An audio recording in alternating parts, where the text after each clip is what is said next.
Pembahasan al-uqub, hukuman-hukuman yang ditetapkan oleh syariat. Hukuman-hukuman yang ditetapkan oleh syariat. Hukuman yang ditetapkan oleh syariat itu ada dua. Yang pertama disebut dengan al-hudud.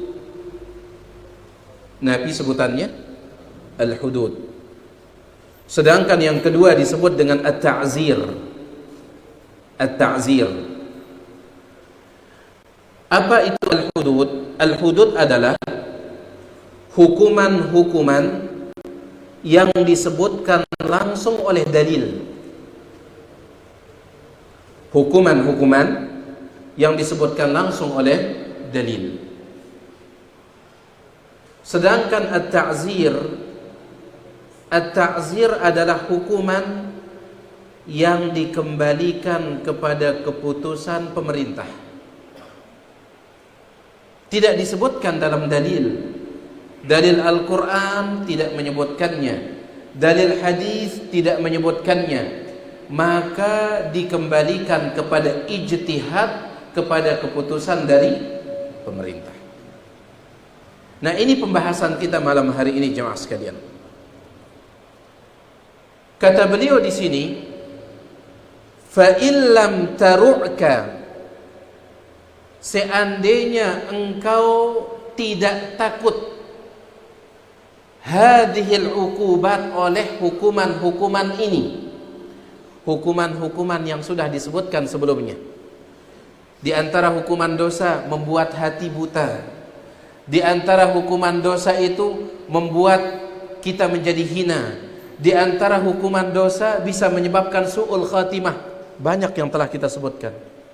Kata Imam Ibnul Qayyim, kalau seandainya semua itu tidak membuatmu takut. Karena sebagian dengan takut, kalau seandainya kita katakan jangan berbuat dosa, nanti engkau su'ul khatimah, dia enggak takut. Jangan berbuat dosa, nanti hatimu akan buta, dia takut. Beliau di sini mengatakan seandainya engkau tidak takut hadhil uqubat, terhadap hukuman-hukuman yang sudah kita sebutkan itu, walam tajid laha ta'thiran, engkau tidak mendapati pengaruh terhadap hukuman-hukuman itu fi qalbik, di dalam hatimu, dia tidak takut. Fa'ahdiril uqubati syar'iyyata, maka hadirkan di dalam benakmu, di dalam ingatanmu hukuman-hukuman syar'i allati syara'aha Allah wa rasuluh, yang Allah dan Rasulnya telah syariatkan, alal jaraimi, terhadap perbuatan-perbuatan dosa. Contoh mana dia hukuman syar'i?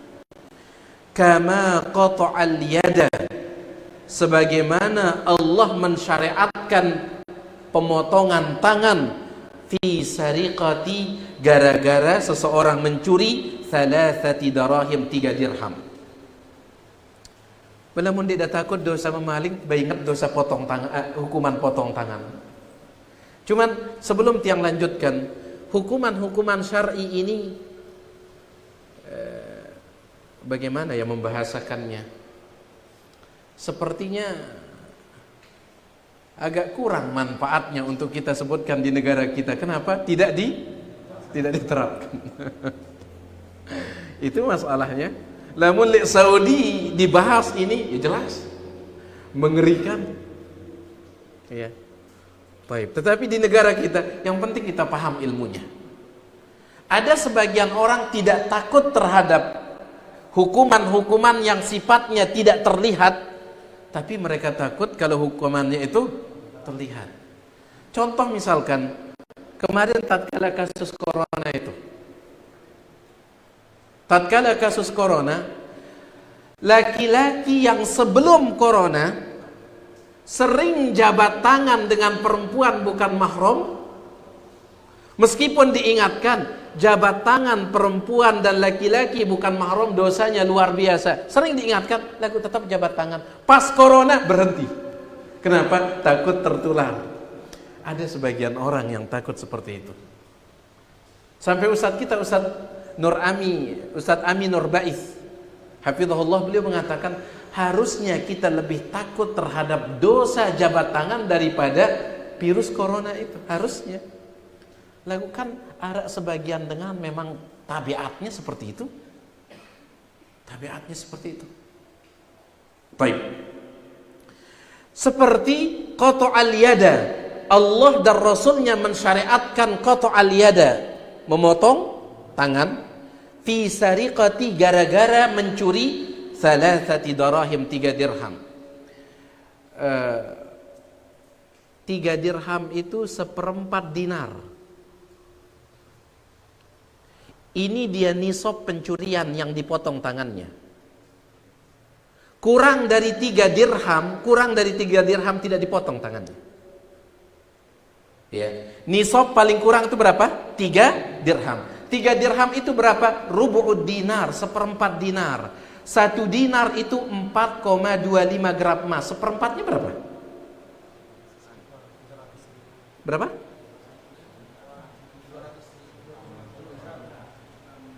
Berapa?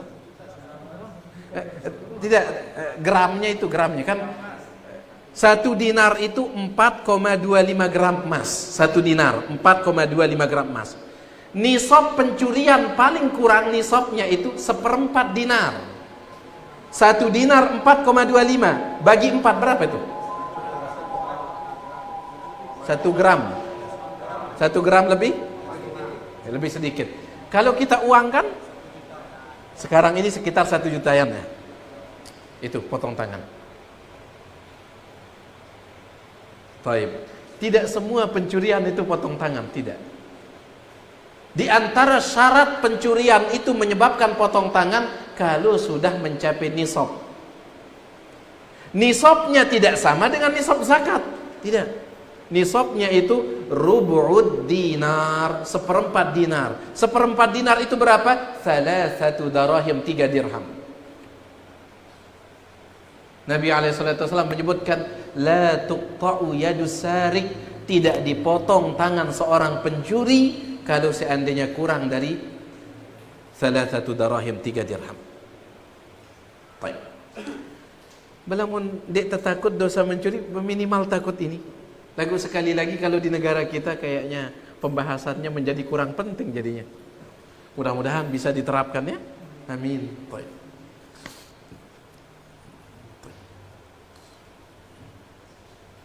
Kemudian wa qata'al yada, di antara hukuman juga yang Allah tetapkan, wa qata'al yada war rijla, Allah syariatkan memotong tangan dan kaki sekaligus. Sebelumnya kalau mencuri itu, kalau dia mencuri pertama potong tangan kanan. Nah, kalau dia ulang mencuri yang kedua, yang ketiga, yang keempat, di sini ulama beda pendapat. Sebagian ulama mengatakan yang dipotong itu pencurian pertama saja, tangan. Adapun kalau dia ulang maka tidak dipotong lagi, akan tetapi dia dipukul tubuhnya. Ini pendapat sebagian ulama. Tetapi banyak ulama mengatakan kalau dia ulang yang kedua, potong kaki kiri. Kalau dia ulang yang ketiga, potong tangan kiri. Kalau dia ulang yang keempat, potong kaki kanan. Kalau dia ulang yang kelima, baru digebuk. Kalau ini nggak ada kapok-kapoknya orang seperti ini. Tangan kanan sudah hilang, kaki kiri sudah hilang, tangan kiri hilang, kaki kanan hilang, masih doang pukul deh. Tapi yang menerapkan semua hukuman syar'i ini siapa? Pemerintah. Ingat, semua hudud, semua hukuman syar'i pemerintah kembalinya. Baik. Wa qata'al yada, Allah mensyariatkan memotong tangan, war rijla, dan kaki, fi qat'it tariq, dalam kasus begal, ala ma'sumil mal, yang mengambil harta orang, wan nafsi, apalagi sampai membunuh pemilik harta. Jemaah sekalian, ada 4 hukuman bagi begal. Itu Allah sebutkan di dalam Al-Quran. Allah Subhanahu wa taala berfirman, "Innama jazaa'ul ladzina yuharibuna Allah wa rasulahu wa yas'auna fil ardi fasada ay yuqattalu aw yusallabu aw tuqatta'a aydihim wa arjuluhum min khilafin aw yunfau minal ard." Sesungguhnya balasan, hukuman bagi orang-orang yang memerangi Allah dan Rasulnya serta mereka menyebarkan kerusakan di atas muka bumi. Ulama mengatakan maksudnya adalah begal. Apa hukumannya? Ayyuqattalu, dibunuh, au yusallabu, atau disalib, au tuqatta'a aydihim wa arjuluhum min khilaf, atau tangan dan kakinya dipotong bersamaan secara silang.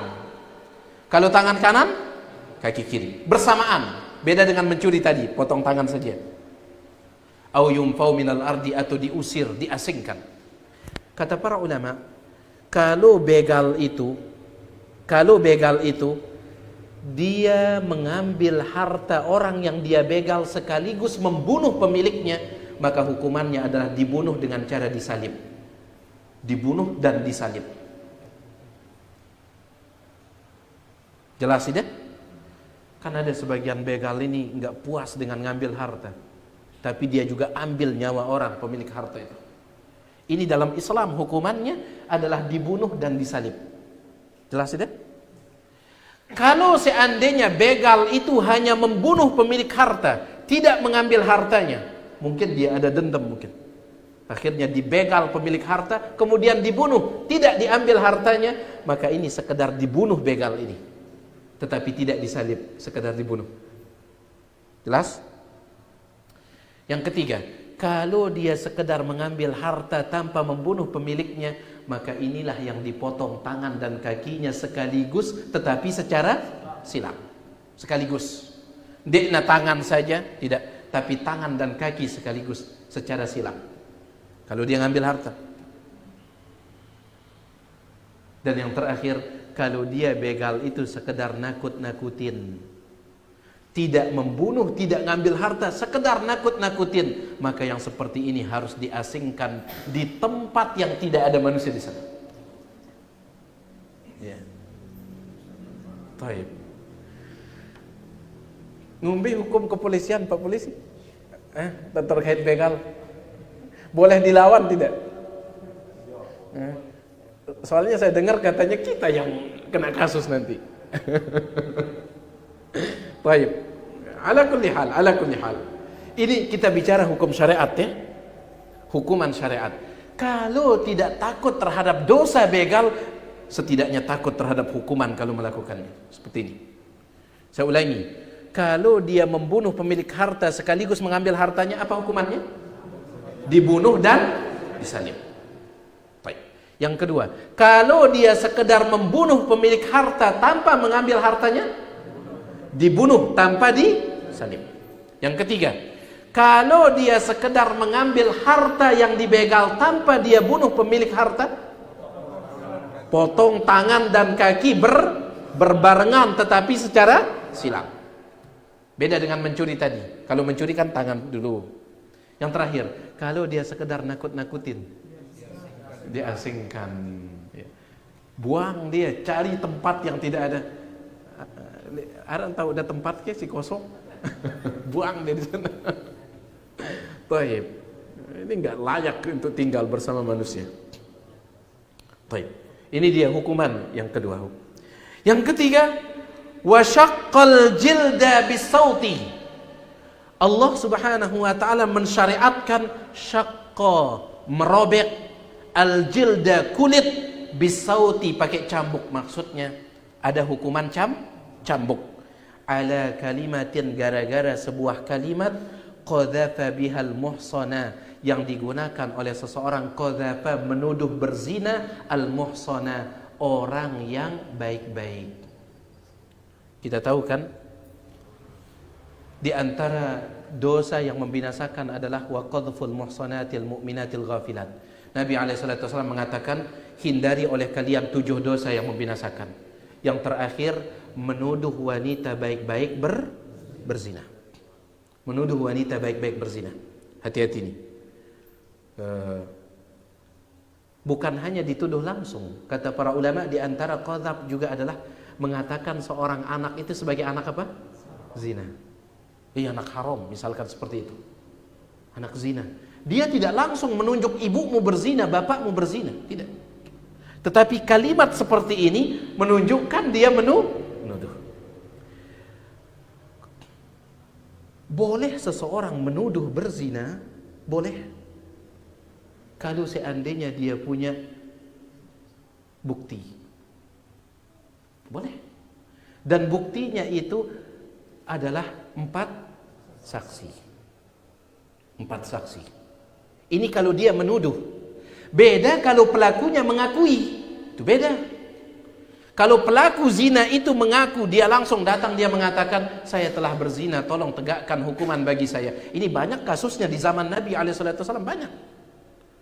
Tetapi kata Syekh Ibnu Utsaimin dalam kitabnya Asy-Syarhul Mumti', yang belum pernah terjadi sampai zaman ini, kata beliau, dari zaman Nabi SAW sampai zaman ini belum pernah terjadi penetapan kasus zina dengan 4 saksi. Belum pernah. Karena sulit. Keempat saksi ini mohon maaf harus melihat langsung proses terjadinya zina. Mohon maaf, mereka harus melihat kemaluan laki-laki itu betul-betul masuk kepada kemaluan perempuan itu. 4 saksi. Gimana dia nggak sulit? Lihat bagaimana Islam menjaga kehormatan supaya kita tidak sembarangan nuduh-nuduh.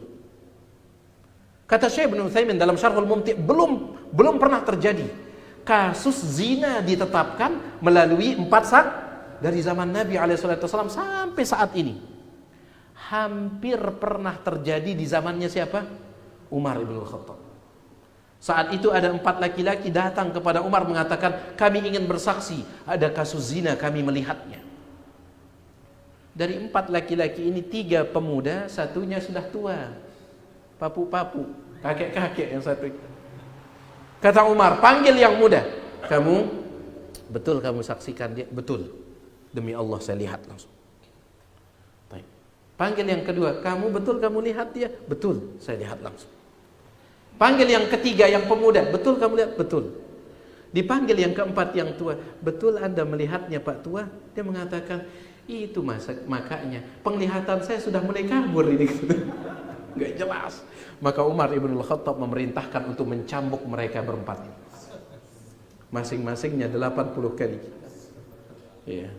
Allah Subhanahu wa taala sebutkan dalam Al-Qur'an, walladzina yarmunal muhsanat. Orang-orang yang menuduh wanita baik-baik dituduh berzina, walam ya'tu bi arba'ati syuhada. Mereka tidak bisa mendatangkan 4 saksi, fajliduhum 80 jaldah. Cambuk mereka 80 kali cambukan. Ya, cambuk mereka. Taib. Jadi kan sekarang ini kan mudah sekali orang nuduh. Asal ngelihat ada laki-laki boncengan dengan perempuan, zina kayaknya nih. Cepat sekali. Kalau tidak takut terhadap dosa, menuduh itu dosa yang membinasakan. Menuduh tanpa bukti tentunya ya. Menuduh tanpa bukti itu dosa yang membinasakan. Kalau tidak takut terhadap dosa itu, ya setidaknya takut terhadap cambukan ini. Kata beliau di sini, wasyaqqal jilda. Allah mensyariatkan merobek kulit bisauti pakai cambuk ala kalimatin, gara-gara kalimat qadhafa bihal muhsan, yang dengan kalimat itu dia menuduh wanita berzina. Baik. Takut terhadap hukuman ini. Kalau di Aceh diterapkan ya hukuman ini. Tetapi sebagian kan, sebagian cambuk saja. Sebagiannya. Sepertinya kalau rajam belum diterapkan di sana ya? Belum.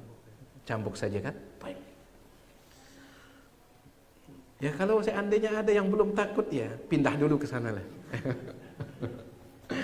Baik, setidaknya ada sebagiannya diterapkan lah ya. Ya, semoga Allah bisa memberikan kita kemampuan kaum muslimin, pemerintah. Baik. Au qatrati khamrin yudkhiluha jawfahu. Begitu pula Allah mensyariatkan merobek kulit dengan cara dicambuk. Artinya Allah mensyariatkan hukuman cambukan. Gara-gara qatrati khamrin, setetes khamr, yudkhiluha, yang dia masukkan jaufahu, ke dalam ininya. Perhatikan, setetes khamr. Jadi orang yang minum khamr itu kapan dia dicambuk? Bukan kalau dia mabuk, bukan. Yang penting dia mencobanya, meskipun hanya setetes. Kenapa? Nabi SAW bersabda, kullu ma askara fahuwa khamrun. Setiap yang memabukkan itu khamr. Wa kullu khamrin, dan setiap khamr itu setiap yang memabukkan itu khamr, dan setiap yang memabukkan itu khamr, dan setiap khamr itu adalah haram. Kathiruhu faqaliluhu haram. Ketika dia banyak memabukkan, maka ketika dia sedikit juga haram. Jadi nggak mesti, ya, harus dia sampai teler dulu, oh baru dia. Tidak. Yang penting jelas dia memasukkan qatrati khamrin, setetes khamr, yudkhiluha jawfahu, yang dia masukkan ke dalam rongga perutnya, maka itu membuat dia harus dicambuk. Baik. Ini hukuman had namanya, hukuman yang disebutkan oleh dalil. Berapa kali cambukan kalau orang minum khamr? Yang disepakati oleh para ulama itu 40. Lebih dari 40, yaitu 80, baru khilaf ulama. Ya. Yang disepakati oleh ulama itu 40. Karena disebutkan di zaman Nabi SAW orang minum khamr dicambuk 40. Tetapi di zaman Umar ibn al-Khattab dia tambahkan menjadi 80. Dan ingat, ini bukan bid'ah yang dibuat oleh Umar. Nabi SAW bersabda, alaikum bisunnati, pegang teguh sunnahku, wa sunnatil khulafa'ir rasyidin al-mahdiyyin min ba'di, dan sunnah para khulafa' ar-rasyidin sepeninggalku. Umar termasuk khulafa tidak? Termasuk. Makanya para ulama mengatakan azan 2 kali di hari Jumat itu bukan bid'ah. Bukan bid'ah. Kenapa? Karena diterapkan oleh siapa? Utsman bin Affan, seorang khulafa. Meskipun lebih baik cukupkan diri dengan satu kali, karena itu yang diterapkan di zaman Nabi SAW. Tetapi kalau ada yang mengerjakan 2 kali, jangan katakan bid'ah. Kenapa? Itu perbuatannya Utsman. Perbuatannya Utsman. Cuman prakteknya di zaman ini yang keliru. Di zamannya Utsman kenapa 2 kali? Karena kaum muslimin sudah banyak, semakin banyak. Maka Utsman pun membuat azan yang pertama itu jauh-jauh sebelum masuk waktu Jumat. Ya, sekitar 30 menit, 40 menit itu azan. Kemudian azannya di pasar. Utsman bin Affan. Sekarang azan pertama itu setelah masuk waktu. Apa fungsinya? Kenapa dulu dibuat azan pertama? Supaya kaum muslimin itu tahu ini hari Jumat loh, persiapan. Bentar lagi akan masuk waktu Jumat, kalian pulang. Itu azan pertama, mengingatkan. Ini apanya yang ingin diingatkan? Sudah masuk waktu pelaksanaannya. Makanya ya, 2 kali azan hari Jumat itu bukan perkara bid'ah, tetapi praktiknya yang salah di zaman kita. Praktiknya salah. Kalau ingin dipraktikkan caranya Utsman, jangan tanggung-tanggung. Azan 40 menit sebelum waktu itu. Azan. Kayak azan pertama sholat subuh itu. Jelasin ini? Wa qatala bil hijarati. Begitu pula Allah Subhanahu wa taala mensyariatkan membunuh pakai batu. Apa itu? Rajam. Asna'a kitlatin, dengan cara pembunuhan yang paling keji. Ya, gimana bahasanya? Asna' itu buruk. Gara-gara apa? Fi ilajil hasyafati, gara-gara mohon maaf ilaj, memasukkan al-hasyafah, kemaluan laki-laki, fi farjin haramin, ke dalam kemaluan yang haram. Maksudnya apa ini? Zina. Baik. Tetapi tentunya hukuman rajam ini apabila pelaku zina itu muhsan. Karena zina itu ada 2 jenis, ditinjau dari pelakunya. Pertama, pelakunya itu muhsan, itu yang dihukum rajam. Dan yang kedua, pelakunya itu tidak muhsan. Apa itu muhsan? Seseorang dikatakan muhsan kalau terpenuhi 5 syarat. Seseorang dikatakan muhsan kalau terpenuhi 5 syarat. Yang pertama, orang tersebut, syarat yang pertama adalah orang tersebut dia baligh. Ya. Dia sudah menikah dengan nikah yang benar, dan ketika dia menikah itu dia dalam keadaan baligh, berakal. Pertama dia nikah dengan pernikahan yang benar, Yang kedua dia baligh, yang ketiga dia berakal, yang keempat dia merdeka. Dia merdeka. Dan yang kelima dia sempat melakukan hubungan badan dalam pernikahan yang sah itu. Paham pelunggu? Berapa syaratnya baru dikatakan muhsan? 5. Yang pertama, dia sudah nikah dengan nikah yang sah. Yang kedua, dalam nikahnya itu dia sudah baligh. Yang ketiga, berakal. Yang keempat, merdeka, bukan budak. Kemudian yang kelima, dia sudah melakukan hubungan suami istri dalam pernikahan yang sah itu. Kalau ada orang sudah melakukan, terpenuhi padanya 5 ini, maka dia dikatakan muhsan. Kalau dia berzina setelah itu, itulah yang dihukum apa? Rajam. Dilempar pakai batu sampai mati. Ya, keras tidak hukumannya ini? Kata Imam Ibnul Qayyim, kenapa hukuman zina seperti ini kerasnya? Kenapa? Karena mafsadat zina, kerusakan yang ditimbulkan oleh zina itu terlalu banyak. Di antaranya adalah dia bisa menimbulkan pembunuhan. Bisa jadi laki-laki yang menzinahi perempuan itu, apalagi perempuan itu hamil, dia tidak terima, akhirnya dia bunuh perempuan itu. Atau sebaliknya, perempuan itu yang membunuh dia. Kemudian yang kedua, kalau perempuan itu sudah menikah, dia muhsan, dia sudah menikah, kemudian dia hamil, bisa jadi dia akan memasukkan anak selain anak suaminya itu, dia masukkan dalam keluarga. Suaminya mengatakan, suaminya mengira itu adalah anaknya dia, padahal itu bukan anaknya. Kemudian anak ini nanti akan mendapatkan warisan dari suami si perempuan, padahal itu bukan bapaknya. Bukan bapaknya. Kemudian nanti si anak ini bisa jadi dia akan bergaul dengan keluarga perempuan yang ada di dalam dia akan bergaul dengan keluarga perempuan yang ada di dalam keluarga suami dari perempuan itu. Intinya banyak sekali mafsadatnya sehingga hukumannya seperti itu. Tapi ingat sekali lagi, yang dihukum rajam itu siapa? Yang sudah muhsan. Syarat yang 5 tadi itu. Yang pertama, dia menikah dengan nikah yang sah. Yang kedua, baligh. Yang ketiga, yang keempat, merdeka, bukan budak. Adapun budak, kalau ada budak berzina, dia mau sudah nikah budak tersebut ataupun belum nikah, hukumannya hanya dicambuk 50 kali. Kalau budak, entah budaknya itu sudah menikah, apalagi belum menikah, tetap hukumannya 50 kali cambukan. Kalau budak, makanya syarat yang keempat itu harus merdeka. Dan yang kelima, mereka sudah berhubungan badan dalam pernikahan itu, yang sah itu. Kalau sudah terkumpul 5 syarat ini, dia disebut muhsan. Baik. Ya kalau tidak takut terhadap perselingkuhan, ya setidaknya takut terhadap hukuman ini. Tidak takut terhadap dosanya maksud tiang, maka setidaknya takut terhadap hukuman ini sebagaimana perkataan Ibnu Qayyim.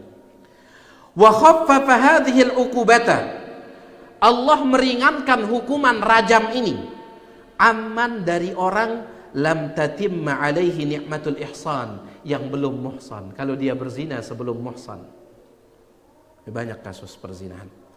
Berapa hukumannya? Bimi'ati jaldatin, dengan 100 kali cambukan. Wa binafi sanatin an watanihi wa baladihi, wa binafi, kemudian diasingkan sanatin 1 tahun, an watanihi wa baladihi, dari negerinya, dari kotanya, ila biladil gurbah, menuju tempat asing. Jadi kalau dia berzina sebelum menikah, hukumannya dicambuk berapa kali? 100, ditambah dengan diasingkan. Selama berapa? 1 tahun. Diasingkan selama 1 tahun. Baik. Kemudian berikutnya, di antara hukuman syar'i, wa farraqa baina ra'sil 'abdi wa badanihi. Allah mensyariatkan farraqa, untuk memisah, baina ra'sil 'abdi, memisah kepala seseorang, wa badanihi, dari badannya. Apa maksudnya memisah kepala dari badan? Dipenggal, dipancung. Idza waqa'a, kalau orang tersebut melakukan zina ala dzati rahimin muharramin minhu, dengan wanita yang dia ada hubungan mahram. Dia berzina dengan saudari kandungnya misalnya. Ini khilaf di kalangan ulama tentang hukuman.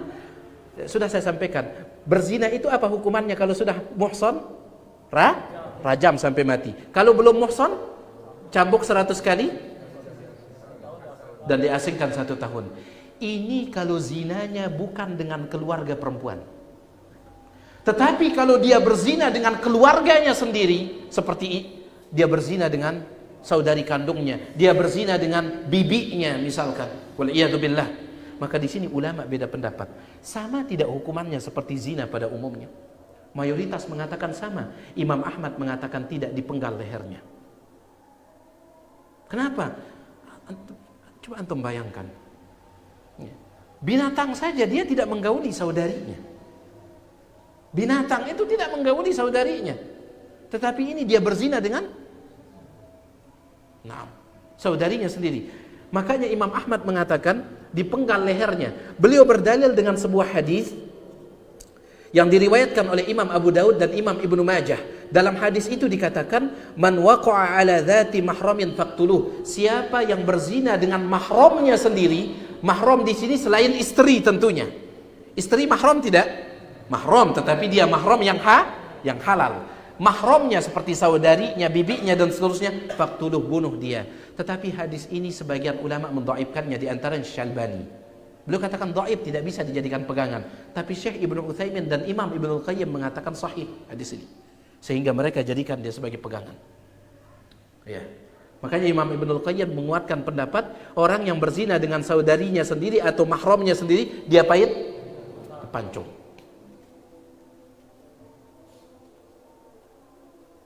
Ada tidak yang terjadi kasus seperti ini? Banyak. Nasallallahu alaihi wasallam.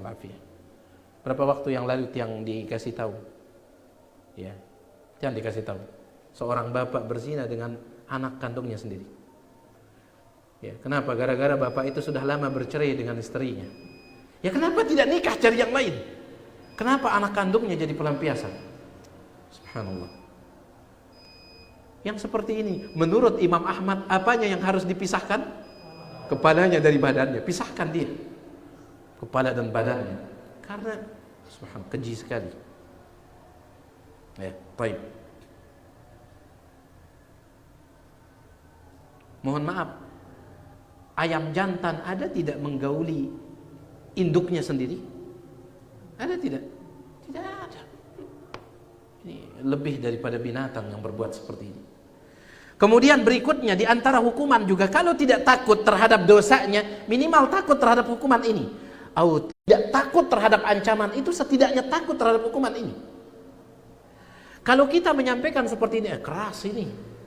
Masa orang yang meninggalkan sholat dikatakan kafir kemudian dibunuh? Saya akan bacakan antum, ini pendapatnya Imam Syafi'i rahimahullah. Saya bacakan antum dalam Kitabus Shalah yang ditulis oleh Imam Ibnul Qayyim. Beliau mengatakan tidak ada perbedaan pendapat di kalangan ulama tentang besarnya dosa meninggalkan salat. Tsumma ikhtalafu fi qatlihi wa fi kaifiyati qatlihi.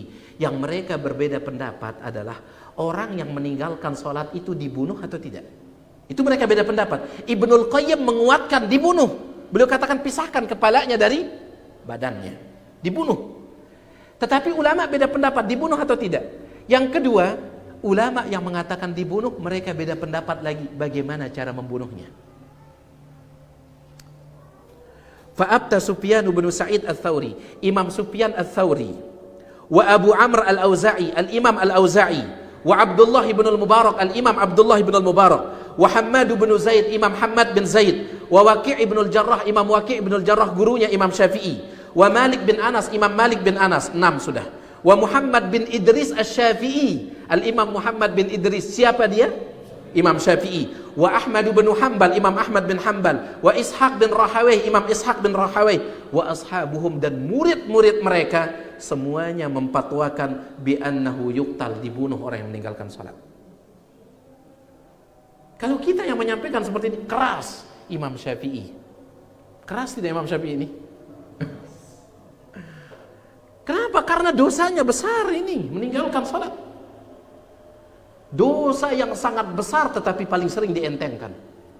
Sampai Syekh Ibnu Utsaimin mengatakan, kalau kita mau main banding-bandingan,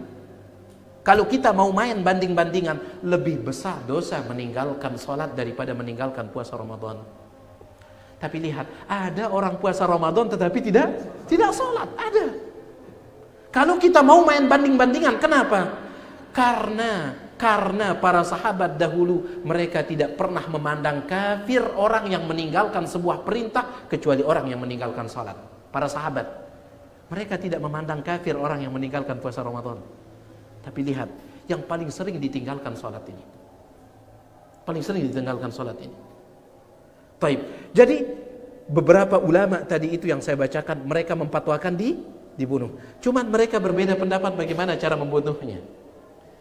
Faqala jumhuruhum, kebanyakan ulama berpendapat yuqtalu bisayfi darban fi unukihi, dipenggal lehernya menggunakan pedang. Pendapat kebanyakan ulama. Wa qala ba'du syafi'iyah, sebagian ulama mazhab Syafi'i berpendapat yudrab bil khashab, dipukul pakai kayu, ila an yusalliya, sampai dia mau salat, au yamuta, atau sampai dia mati. Salat atau mati, salat atau mati. Kalau dia mau salat, hentikan. Tapi kalau tidak mau, sampai mati. Wa qala Ibnu Suraij, sedangkan Al-Imam Ibnu Suraij mengatakan yunkhasu bisayf hatta yamut, ditusuk-tusuk pakai pedang sampai mati. Yunkhas itu artinya, mohon maaf, yunkhas itu ditusuk bagian belakang. Tusuk. Salat tidak, salat tidak, salat tidak. Sampai mati. Subhanallah. Mayoritas ulama mengatakan dibunuh. Bayangkan, dosa besar tetapi dipandang enteng. Ya, dipandang enteng. Allah musta'an. Masih banyak hukuman-hukuman yang Allah tetapkan. Ya, seandainya kita tidak takut sama dosanya, maka kita takut sama hukuman ini. Cuman sekali lagi karena belum diterapkan di negara kita, jadi gimana akan takut ya? Mudah-mudahanlah dorongan iman, mudah-mudahan kan. Allah taala a'lam. Ini dia apa yang bisa kita sampaikan, yang maaf atas segala kekurangan. Ya. Kalau memang ada yang ingin ditanyakan, yang persilahkan selesai azan kalau ada. Kalau tidak, nanti selesai azan kita langsung sholat. Fadhal, kita azan dulu.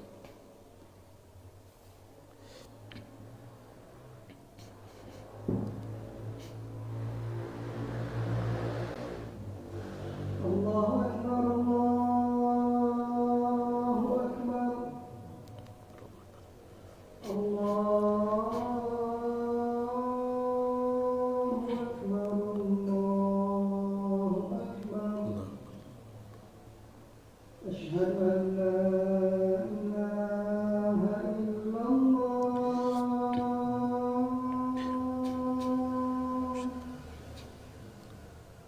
Asyhadu an la ilaha illallah.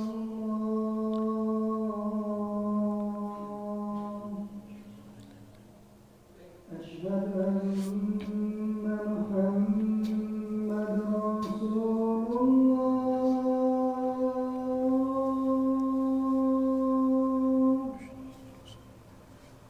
Asyhadu anna Muhammadar Rasulullah.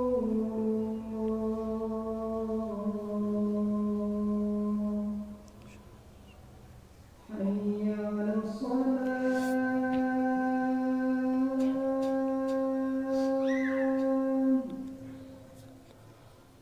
Hayya 'alas salat.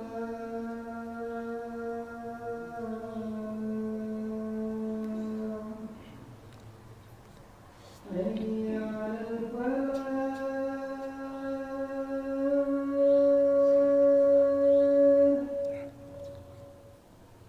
Hayya 'alal falah.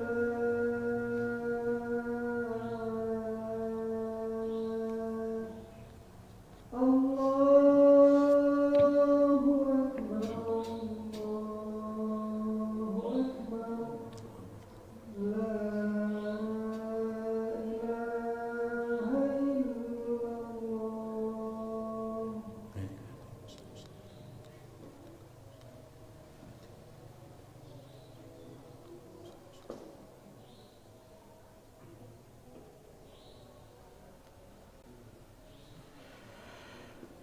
Para jemaah sekalian, di sini ada satu pertanyaan dari WA. Dikatakan di sini, bagaimana dengan seseorang yang mengaku sudah berzina? Apa hukumannya?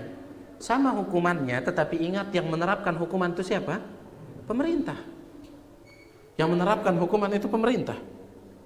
Adapun seperti di negara kita belum diterapkan jemaah sekalian, kalau dia mengaku kepada temannya, temannya suruh dia untuk bertaubat kepada Allah SWT. Jangan temannya nanti ngumpulin masyarakat. Ayo, ini ada yang ngaku nih, ayo kita rajam rame-rame. Enggak. Iya. Yang menerapkan hukuman itu siapa? Pemerintah. Adapun kalau dia ngaku sama temannya, kebetulan di negara kita ini tidak diterapkan itu, sebaiknya kalau ada orang yang terlanjur jatuh dalam itu jangan dia ceritakan. Jangan dia ceritakan, simpan sudah dan bertaubat kepada Allah SWT. Jangan diceritakan. Ya. Kalau ingin mengaku kepada pemerintah yang menerapkan hukuman itu, sebagaimana kasus seorang wanita datang kepada Nabi SAW. Dia mengatakan, ya Rasulullah, saya telah berzina wahai Rasul. Maka Nabi SAW berpaling, ya Rasulullah, saya berzina. Dia berpaling Nabi SAW sampai 3 kali.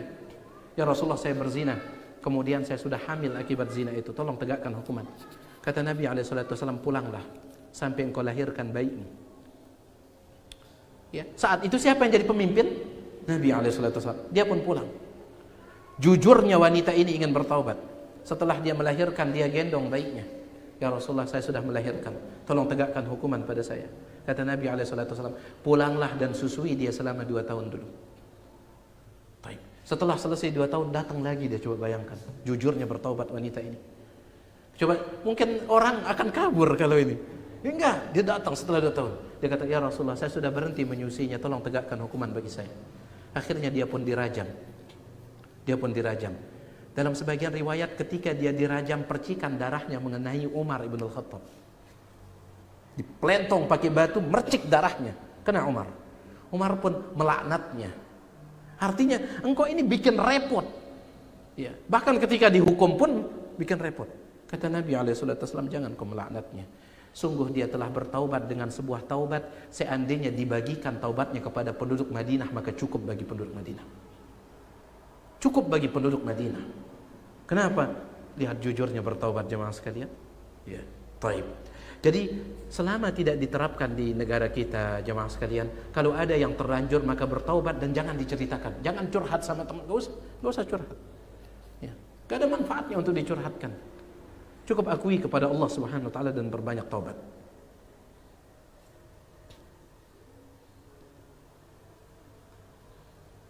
Di sini ada pertanyaan lagi dari WA.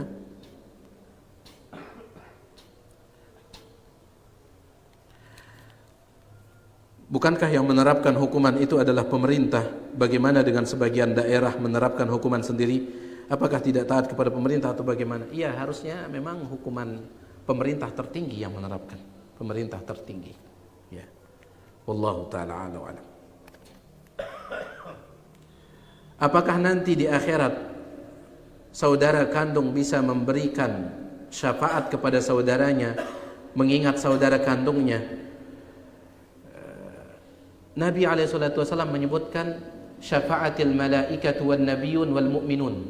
Di antara yang bisa memberikan syafaat para malaikat, para nabi dan orang-orang yang beriman. Orang-orang yang beriman. Terutama orang yang mati syahid, dia bisa memberikan syafaat kepada 70 dari keluarganya. Ya. Dia bisa memberikan syafaat kepada 70 dari keluarganya. Begitu pula di antara yang bisa memberikan syafaat adalah seorang sahabat kepada sahabatnya. Tidak mesti harus melihat saudara kandung, hatta seorang sahabat dengan sahabatnya bisa. Dalam hadis yang sahih yang dikeluarkan oleh Imam Bukhari, ketika penduduk surga masuk ke dalam surga, orang-orang yang beriman sudah melewati sirat itu, lalu masuk ke dalam surga. Mereka pun mengatakan kepada Allah, ya Allah, ashabuna, dahulu sahabat-sahabat kami, mereka sholat bersama kami, mereka puasa bersama kami, tetapi kami tidak melihat mereka di sini. Ya, kan ada orang yang puasa, yang sholat, tetapi punya dosa. Mungkin gara-gara itu dia masuk neraka. Ya, dosanya itu tidak diketahui oleh sahabatnya, sehingga mereka mengatakan mereka tahu baiknya saja. Ya Allah, dulu kami punya sahabat sholat bersama kami, puasa bersama kami, tapi mereka nggak ada di sini. Ya, maka Allah katakan, akhriju kullaman arabtum minan nar. Keluarkan siapa saja yang kalian kenal dari neraka. Siapa saja yang kalian kenal. Maka dari sini para ulama mengatakan ini salah satu hadis menunjukkan keutamaan memiliki sahabat yang saleh. Ya, tapi sering yang ingatkan seperti yang diingatkan oleh salah seorang muridnya Syalbani rahimahullah, tidak perlu mesen seperti ini. Kan banyak pertanyaan-pertanyaan, Ustaz, pandang wajah kami satu demi satu. Kalau antum masuk surga dan tidak menemukan kami, tolong tanyakan kepada Allah Subhanahu wa taala. Gak usah dipesan. Gak usah dipesan. Kenapa? Otomatis. Orang kalau dia sama-sama punya teman yang soleh, secara otomatis disebutkan seperti itu. Makanya memang betul ada riwayat Al-Imam Ibnul Jauzi pernah dikatakan seperti itu. Imam Ibnul Jauzi sedang pengajian, tiba-tiba salah seorang jamaahnya mengatakan, tolong lihat kami, kalau engkau masuk surga maka tidak, dan engkau tidak melihat kami, maka tanyakan kepada Allah. Imam Ibnul Jauzi pun menangis. Tetapi ingat, perbuatan beliau bukanlah dalil. Ya. Diingatkan oleh salah seorang murid Syalbani rahimahullah, dia mengatakan sebaiknya ini jangan ditanyakan seperti itu. Yang pertama, tidak ada dalilnya menanyakan seperti itu. Dan ini sifatnya otomatis. Yang kedua, Ustadz juga manusia. Dikhawatirkan kalau Ustadz ditanya seperti itu, apalagi di hadapan orang banyak, dikhawatirkan nanti muncul ujub dalam hati Ustadznya. Masya Allah, saya sudah dipandang sebagai penduduk surga sama jamaah. Bisa jadi muncul. Ya, ujub ini bahaya. Jaga hati Ustadznya. Baik. Wallahu ta'ala a'la wa a'lam. Sudah tidak ada lagi ya? Silah Pak Masud. Bagaimana dengan orang yang disalib sampai mati? Apakah perlu disolatkan? Iya, tetap. Itu bukan menunjukkan dia kafir ya. Ya, menunjukkan dia kafir. Tetapi tentunya tentang orang yang dapat had hukuman itu kalau dia sudah dapat hukuman di dunia, maka dosanya itu sudah ini. Gak akan ada lagi hukumannya nanti pada hari kiamat. Nabi SAW yang mengatakan seperti itu. Kalau ada orang berzina setelah dia muhsan, apa hukumannya? Dirajam sampai mati. Kalau dia sudah dirajam di dunia, maka tidak ada lagi nanti di akhirat. Kata Nabi SAW, fahuwa kafaratun lahu, itu sebagai penghancur dosanya kalau dia sudah dapat had. Tetapi kalau dia melakukannya dan belum dapat hukuman, fa amruhu ilallah, urusannya kembali kepada Allah. Allah mau ampuni silahkan, tapi kalau Allah tidak mau ampuni, masuk ke dalam neraka dulu. Tapi kalau sudah dihukum di dunia, selesai sudah. Jelas Pak Mas'ud? Ya, begal itu kalau ketangkep kemudian bunuh, salib, maka selesai dia. Tapi ingat, siapa yang menerapkan hukuman ini? Sekali lagi pemerintah supaya tidak serampangan jamaah sekalian, pemerintah. Ya, bayangkan di antara hukum, kalau ada orang yang membunuh maka dia dibunuh. Coba bayangkan kalau keluarga korban yang membunuh pembunuh itu, bisa jadi keluarga si pembunuh itu balas dendam lagi, akhirnya saling semati, nggak ada putus-putusnya. Tapi kalau pemerintah yang menerapkan, selesai masalah. Wallahu ta'ala a'la wa a'lam. Baik, silakan.